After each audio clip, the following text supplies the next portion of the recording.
And we are back. Pokemon White, Hardcore Nuzlocke, the run continues.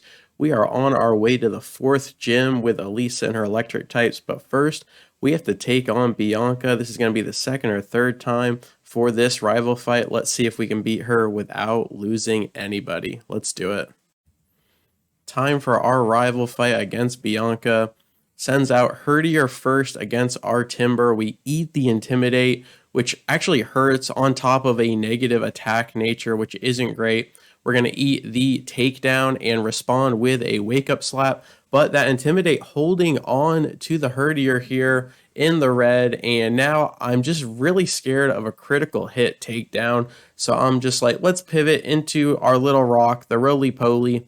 Armstrong, the Roggenrola, and Bianca actually uses a super potion, so I could have doubled down there for the wake up slap, but that's okay. We eat the takedown with the Roggenrola and respond with a super effective rock smash. Unfortunately, we get flinched by the bite this time around, and then we get double flinched by the bite as well. We're gonna have to eat another takedown here. Not very effective. Herdier taking the recoil damage, and we finish the dog with the rock smash. The Duat comes down, Bianca's ace looking for a super effective water type move, and I think we just respond with Edward Elric, our main character, our starter here, eating the Razor Shell upon swapping in. We do get the defense drop, which isn't great, but we're just going to respond with a super effective Leaf Tornado, which almost one-shots the Duop, but we have to eat another Razor Shell, which also drops the defense. Bianca getting all of the rolls here and then healing up the Duop after the damage has been done. We respond with a super effective Vine Whip, which is 100% accurate, which is why I went with it instead of the Leaf Tornado since it has a chance of missing. So we get the insured two-shot, and Edward is faster. So the Duop falls, Muna comes out, Psychic typing here. We respond with Alphonse, which has access to the Crunch. Super effective Crunch comes down, and it one-shots the Muna. You'll love to see it. And the final Pokemon, Pansear, is thrown out. We go straight in for the Crunch, almost one-shot it, have to eat the Incinerate, which is a critical hit, but one more Crunch will do the trick, and Bianca's Pokemon falls, and that is it for this rival fight. On to Sharon. Let's do it. All right, time for our fight against Sharon. He sends out the Pidove to start the party off. We respond with the Roggenrola, looking for that super effective rock typing here, and the Rock Blast should do a one-shot. The Air Cutter comes down, not very effective, no problem there, and the basic two-shot clears the bird. Really good stuff. And now for the Pansage, looking for that super effective grass-type move, and we are going to pivot into Bradley, our flying-type Tranquil here. And we got to keep the Sandstorm in mind as well for that chip damage, but the Vine Whip does absolutely nothing.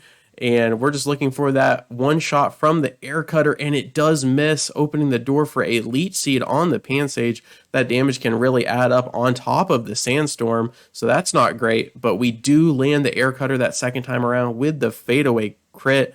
Bradley taking it into his own wings here.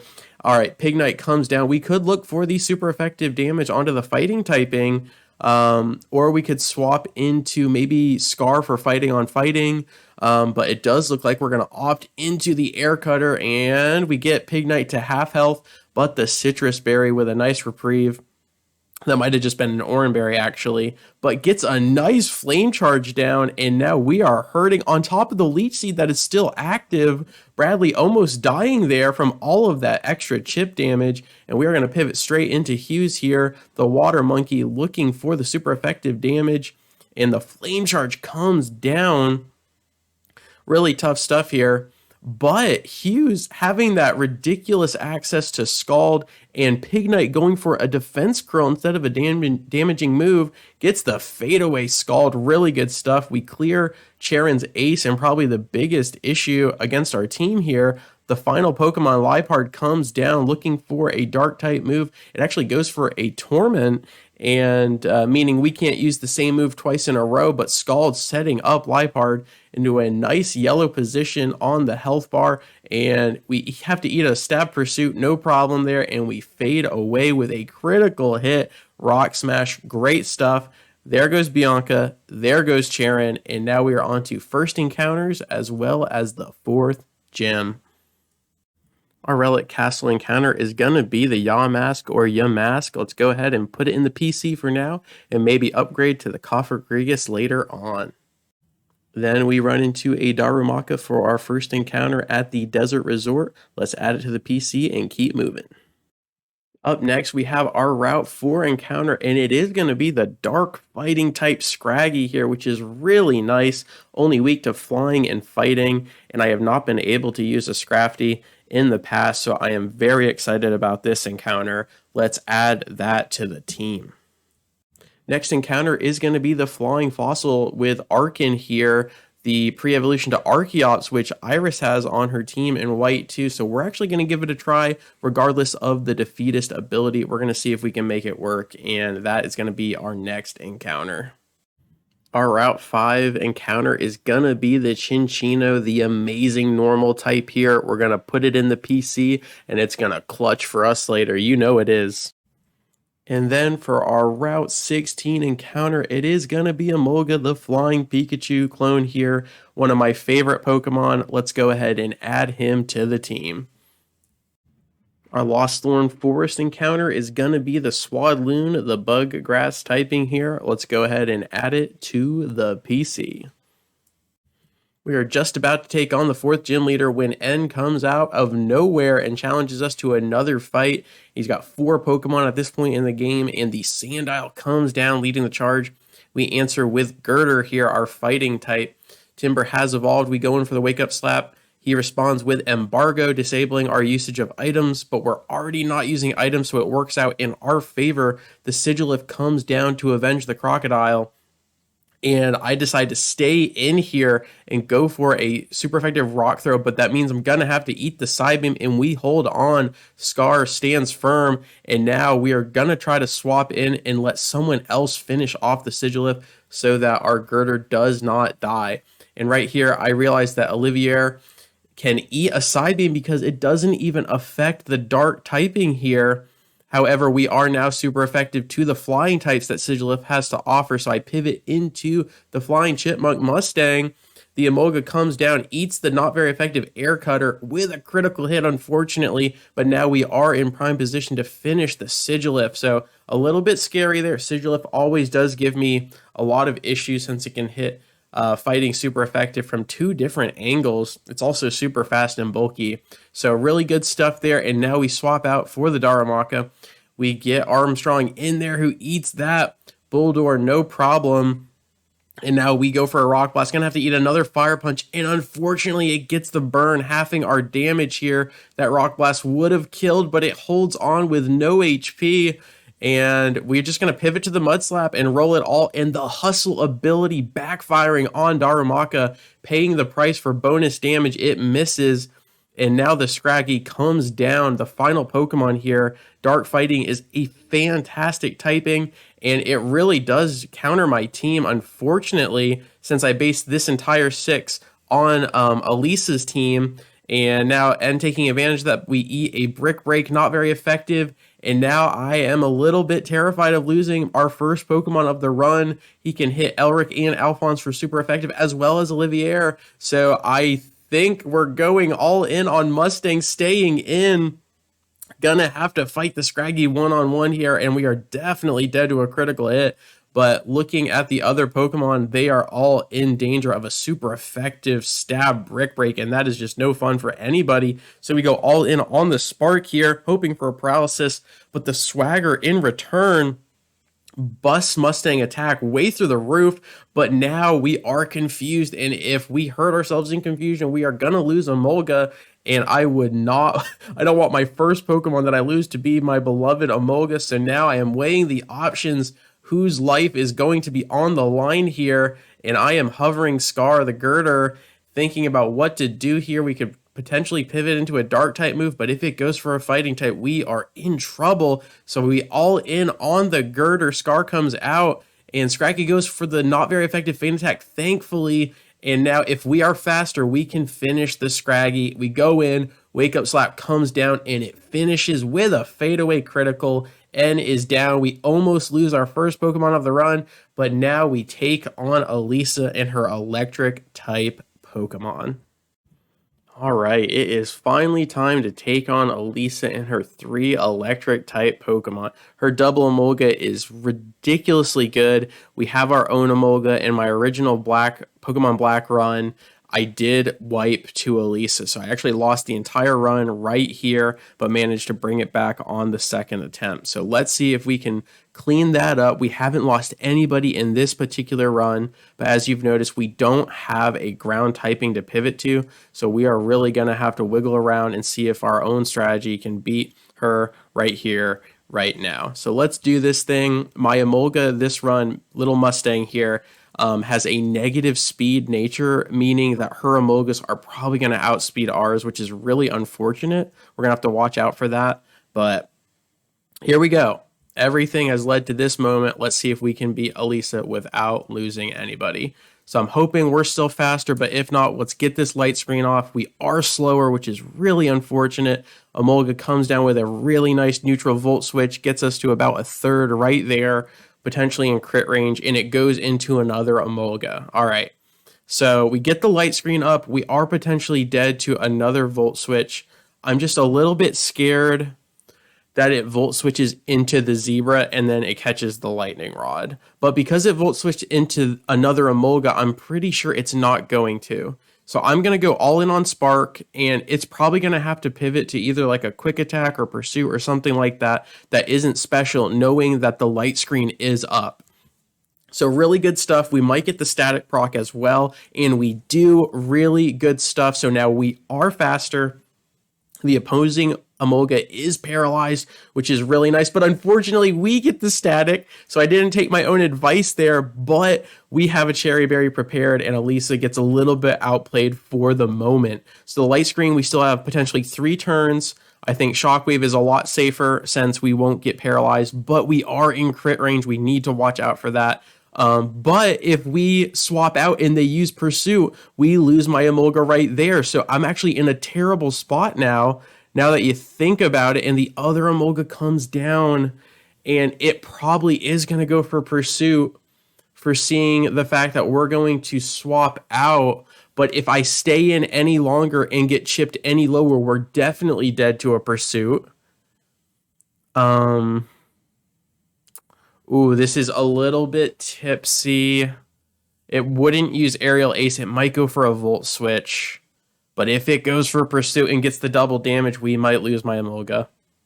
But again, if it uses Volt Switch, I die. So I actually have to swap out here, I think. I think I have to swap out. We need to clear the Emolgas before my fighting types can go in, potentially. So I think we're going to bulk swap into Elric here. No Pursuit, and if it does Pursuit Mustang, you hold on. You hold on, sir. Okay. Really good stuff. Just got to play around that. The other Emolga is out of commission, and this is going to go for the Volt Switch. This is going to do good damage, no critical hit. The Shiny eats it like it's nothing. Good job, buddy. The other Emolga comes down, and I do believe that is going to be a potion here. This is going to be a potion, and I think we just go for the secret power. There is the Hyper Potion. Unfortunately, that means Elric here is probably going to get paralyzed by the static, but we're just going to have to go for it. And the light screen wears off. We're going to get the other one down here, and we are faster because of the paralysis. So the Audino just staying a lot more healthy than usual. Another light screen and another Volt Switch comes down. The fight progresses here, and that Emolga being paralyzed is really nice. This Emolga is not. It's going to be faster, and I think we just go for the secret power and potentially paralyze this Emolga as well. It goes for the Pursuit through the light screen, trying to play around that. We get the paralysis, which is fantastic. We are looking so much better now. Both flying chipmunks are on the down low with the paralysis, and another Volt Switch comes down. They are both hurting with the paralysis. That Emolga almost gone. I do believe Elisa has another Hyper Potion, though, so we have to play around that as well.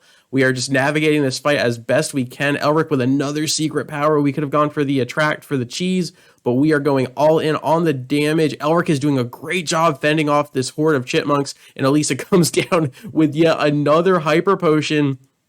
and light screen wears off again, but again, we are faster because of the paralysis, leading to a third light screen in this fight. Light screen is paying off so big right now, and it is going to eat the volt switch. However, if it crits, it goes right through the screen, and it does not. So Elric getting into a definite critical hit range, which is terrifying, but we should be able to finish this Chipmunk right here, right now. Beautiful stuff. Audino grabbing the MVP with both of his hands. The other Emolga comes down, is paralyzed. I am willing to go in for another secret power, hoping that we do not get crit. Emolga also has the chance of being paralyzed. It does not, and it is going into the AC Striker. No critical, baby girl. Let's go. Okay, so one Emolga is paralyzed and hurting in the red, and then there's a Zeeb Strike of full health. Okay, so because the Emolga is hurting and paralyzed, all of my Pokemon are going to be faster than that. So I think what we want to do, one, I need to get Elric to safety. Two, Mustang is out of commission, so we have 4 Pokemon to operate from. We can still get light screens up with Alphonse, I do believe. Scar can do massive damage. Let's see, who has the best defenses other than Audino? So Alphonse is pretty clean across the board. Olivia is really good special defense, not so much physical, but has the Oran Berry. And also has Shed Skin, so if we get paralyzed, we might be able to do something with that. So let's throw in Olivier, gets the Volt Switch, so the Emolga is going to come back down here, not too much damage, good deal. Okay, this fight is insane. This fight is just insane. The hurting Emolga comes down, and I do believe we will be able to finish. Now, I think all of my moves make physical contact, meaning that the static is going to probably proc. Physical, yeah, I think all of these actually hit. So given that, let's just go for the feint attack and hope that we don't get paralyzed and then go from there. So Olivia drops back, gets the finishing feint attack, and do we dodge the static? We absolutely dodge the static, but we do lose the light screen, meaning Volt Switch is probably going to be the Zebra's go-to. However, if we remember when we looked, Olivia's special defense is higher. So I think we go all in on the dig. We are slower. It goes for Spark, actually. This is going to probably do more damage than the Volt Switch because of the physical defense, and that was not a critical. And this is really bad. Okay, misses the Volt Switch. We do get the dig off here. Can we just do massive damage to the Zebra? Oh boy. Okay, we got to get Olivia out there. Was so close to not even getting Scrafty for the run, and I do believe, do we go for Armstrong? Hopefully it goes for a physical move if we do pivot. What can kill from that range is the question. I think we actually go Girder and just go for a stab, wake up, slap, and that should be enough to finish the job. So nothing ridiculous on the switch in, and we will be looking good. Volt Switch comes down. No critical. Don't you dare. Oh boy, we are open to crits now. I'm going all in on the wake up slap. We're not even going to mess around with dig. The Volt Switch comes down. Girder, you hold the line, sir. Yes, you do. Get that Oran Berry. Get yourself back up to speed and fade away with a wake-up slap. Can you be the one? And yes, you can. Scar gets his vengeance in this episode. Let's go. My gosh, this video has probably gotten incredibly long. Let me just call it there. Great job, team. Let's move on to the next one. As always, thank you so much for your time. I really do appreciate it, and I will catch you on the flip. Peace.